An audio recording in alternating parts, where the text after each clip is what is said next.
अस्सलामु अलैकुम वरहमतुल्लाहि वबरकातुहू। औज़ु बिल्लाहि मिनश शैतानिर रजीम। बिस्मिल्लाहिर्रहमानिर रहीम। नाज़रीन, इससे पहले आपके सामने दज्जाल कज़्ज़ाब के जो वाक़यात हैं वो पेश कर चुके हैं। अब आपके सामने हज़रत ईसा अलैहिस्सलाम के जो नज़ूल के मामलात हैं वो आपके सामने रखेंगे। वो कुछ इस तरह है कि आसमाना थी हज़रत ईसा मोडे मलका आवे, ऊपर मनारे ईशर की मस्जिद जामे आन बुलावे। करे आवाज़ जो पौड़ी ले आओ ते लोग ले आमन पौड़ी, उत्तर मिले मोहम्मद मेहदी रली अजायब जोड़ी। मेहदी करे तवाज़े अखे करो आप इमामत, ईसा कहे मुहम्मद उम्मत ए अनाम करामत। यानी पंज नमाज जमात खास मुहम्मदियां नू, एक दूजे नू करन अमामत लायक शान तुसानू। हज़रत मेहदी करे इमामत ते ईसा मगर गजारे, बाज सलाम मुहम्मद मेहदी कैसी नबी सुहारे। यानी हज़रत ईसा अलैहिस्सलातु वस्सलाम आसमान से उतरेंगे। वो दमिश्क का इलाका होगा और दमिश्क की जो जामिया मस्जिद है उसका सफ़ेद मीनार होगा। वहाँ फ़रिश्तों के ज़रिए वो आएंगे और जब वो उस मीनार पर उतरेंगे तो वो लोगों को आवाज़ देंगे कि मुझे आकर ले जाओ।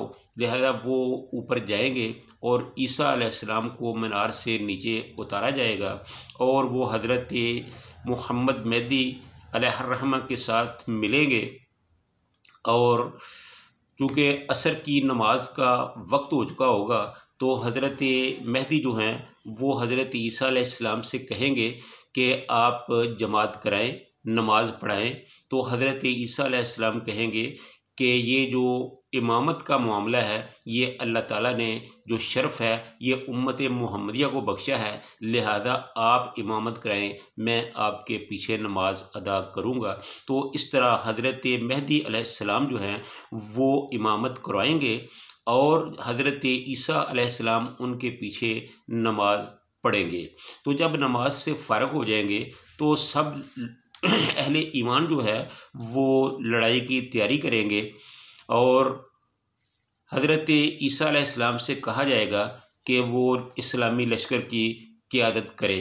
तो हज़रत ईसा अलैहिस्सलाम कहेंगे कि लड़ाई की जो लश्कर की क़ियादत है वो भी आप ही करेंगे, मैं आपकी क़ियादत में लड़ूंगा। हाँ, अलबत्ता एक बात है कि मेरे हाथ से दज्जाल का कत्ल अल्लाह ताला ने लिख दिया है, तो लिहाजा मैं उसको ज़रूर कत्ल करूँगा। तो इस तरह हज़रत ईसा अलैहिस्सलाम जो है वो अहले ईमान से मेहदी अलैहिस्सलाम से हथियारों का मुतालबा करेंगे कि मुझे जो सामान हर्ब है वो दिया जाए ताकि मैं लड़ने की तैयारी कर सकूं। तो उनको तमाम हथियार जो हैं वो फ़राहम कर दिए जाएंगे। इस तरह हज़रत ईसा अलैहिस्सलाम हथियारों से लैस होकर कुफ़ार के साथ निकलेंगे और उन पर हमला करेंगे। तो हज़रत ईसा अलैहिस्सलातु वस्सलाम जिस तरफ भी जाएंगे वहाँ कुफ़ार को मारते हुए और उजाड़ते हुए निकलते जाएंगे। तो एक हदीस में आता है कि बहुत से कुफ़ार जो हैं वो ईसा अलैहिस्सलाम की सांस की जो महक होगी उससे मारे जाएंगे और हज़रत ईसा अलैहिस्सलाम की जो सांस होगी उसकी जो महक है वो इतनी दूर तक जाएगी जितनी दूर तक उनकी नज़र जो है वो जाएगी। तो इस तरह हज़रत ईसा अलैहिस्सलाम की सांस की महक की वजह से बहुत से कुफ़ार जो है वो हलाक होंगे।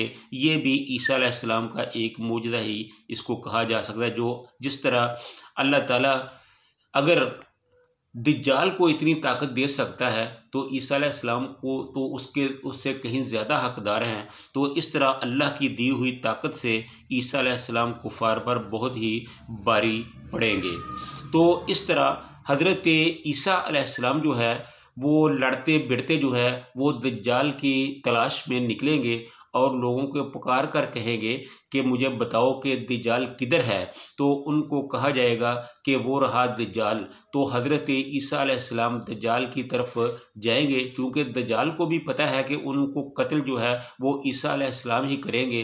तो वो ईसा अलैहिस्सलाम को देखकर भागेगा, लेकिन वो अल्लाह का दुश्मन फिर भाग नहीं सकेगा। ईसा अलैहिस्सलाम जल्द ही उसको आगे बढ़कर पकड़ लेंगे और अपने हथियारों से उसको मार देंगे। लेकिन हदीस में ये आता है कि अगर हज़रत ईसा अलैहिस्सलातु वस्सलाम दज्जाल को अपने हाथ से ना भी मारे तो अल्लाह का ये दुश्मन जो है ये खुद ही पिघल जाएगा, इसकी लाश पानी हो जाएगी और इसका जिस्म पानी की तरह बह जाएगा और वो खुद ही ख़त्म हो जाएगा।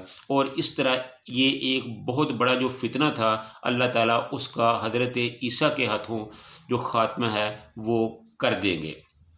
तो उसके बाद जब दज्जाल के लश्कर वाले ये देखेंगे कि हमारा सरदार तो मारा गया है, तो फिर वो वहाँ से भागने की कोशिश करेंगे। जितने भी यहूदी होंगे वो आगे पीछे भागेंगे, लेकिन जो अहले ईमान होंगे वो आगे बढ़कर उनको पकड़ेंगे और उनको निशाना बनाएंगे और लाखों की तादाद में उनको कत्ल किया जाएगा, उनका खून बहाया जाएगा।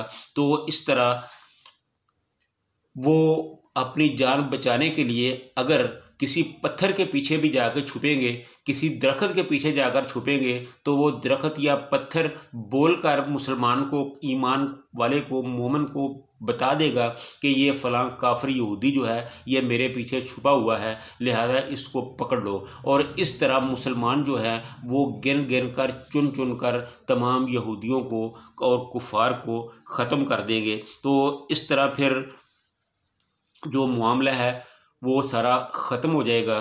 तो इस सिलसिले में एक जो हदीस है वो आती है कि सहाबा इकराम रिज़वानुल्लाह अलैहिम अजमाइन ने रसूलुल्लाह सल्लल्लाहु अलैहि वसल्लम से पूछा कि हजूर ये जो दज्जाल है ये कितनी देर तक इस दुनिया में रहेगा। तो रसूलुल्लाह सल्लल्लाहु अलैहि वसल्लम ने फरमाया कि वो 2 साल तक जो है वो रहेगा, और या 2 माह तक रहेगा, तो या 40 दिन तक रहेगा।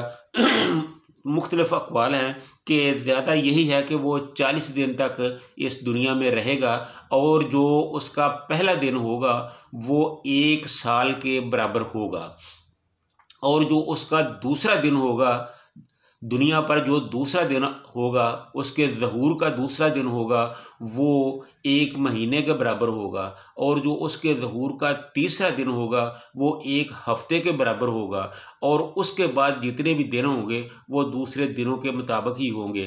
तो रसूलुल्लाह सल्लल्लाहु अलैहि वसल्लम से पूछा जाएगा कि हजूर जब ये इतना बड़ा दिन होगा तो फिर उसमें नमाज़ों का क्या बनेगा।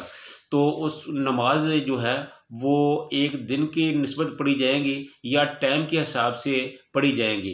तो रसूलुल्लाह सल्लल्लाहु अलैहि वसल्लम ने फरमाया कि वो टाइम के हिसाब से नमाज़ें, यानी 1 साल के बराबर जो एक दिन होगा तो 1 साल में जितनी नमाज़ें बनती हैं उतनी ही पढ़ी जाएंगी, और फिर दूसरा दिन 1 महीने तक का होगा और 1 महीने में जितनी नमाज़ें बनती हैं उतनी ही अदा की जाएंगी। तो इस तरह वो टाइम के हिसाब से जो नमाज़ें हैं वो अदा की जाएंगी। तो इस तरह करके तो उस वक़्त जो दज्जाल का फितना है, दज्जाल का लश्कर है, अल्लाह ताला उसका ख़ात्मा कर देगा और वो ये सिलसिला इस दुनिया से ख़त्म हो जाएगा। तो हज़रत मेहदी अलैहिस्सलाम जो है और हज़रत ईसा अलैहिस्सलाम जो है वो तमाम यहूद को कत्ल करेंगे, और फिर उसके बाद कोई काफिर इस दुनिया पे बाकी नहीं रहेगा।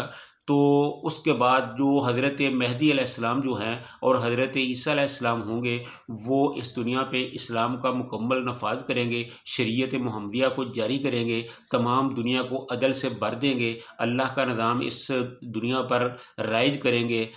तो इस तरह हज़रत ईसा अलैहिस्सलाम जो है वो खंजीर को ख़त्म कर देंगे, कत्ल कर देंगे और सलीब को तोड़ देंगे और शराब को ख़त्म कर देंगे और जिज़िया कबूल हरगिज़ नहीं होगा। और जो क्योंकि जिज़िया का मतलब यह है कि जो लोग इस्लाम नहीं लाना चाहते वो जिज़िया अदा करके अपनी जान को बचा सकते हैं, लेकिन वहाँ जिज़िया वसूल नहीं किया जाएगा। सिर्फ़ एक ही हुक्म होगा कि या तो मुसलमान हो जाओ तो या फिर इस दुनिया से जाने के लिए तैयार हो जाओ। तो इस तरह सब के सब लोग जो है वो मुसलमान हो जाएंगे और दुनिया जो है वो इस्लाम से भर जाएगी। और जो अल्लाह ताला ने कुरान पाक में वादा किया है कि इस दीन इस्लाम को तमाम दिनों पर गलब किया जाएगा, तो उस वक़्त ये जो वादा है वो पूरा हो जाएगा। तो इस तरह हज़रत इमाम महदी अलैहिस्सलाम जो है वो 7 बरस तक हुकूमत करेंगे, तो पूरी दुनिया में अमन और इस्लाम का नफाज करेंगे।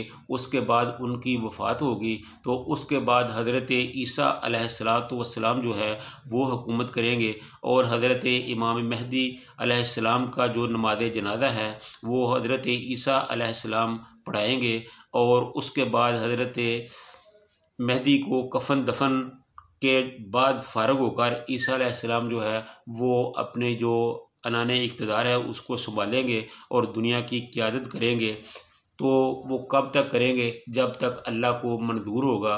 कुछ 40 साल कहते हैं, कुछ से कम बेश कहते हैं, बहरहाल वो जब तक अल्लाह को मंजूर होगा तो इस दुनिया पर अल्लाह का कानून जो है वो नाफिज करेंगे और हर तरफ इस्लामी निज़ाम जो है वो नाफिज करेंगे। अल्लाह ताला हम सब को कुरान और सुन्नत पर अमल करने की तौफीक अता फरमाई। व आखिरु दावाना अनिल हम्दुलिल्लाहि रब्बिल आलमीन।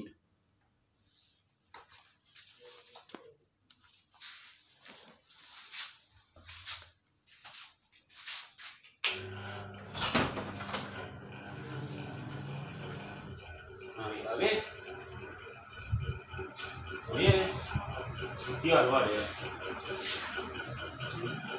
तू और किस तरह में लिया ठीक हो जाने अब क्वार्टर शार्टर नहीं किस होता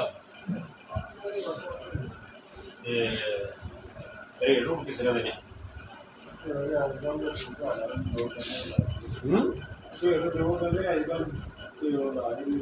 अच्छा मतलब ठीक ही है काम। हाँ काम तो ठीक ही है हो जाएगी।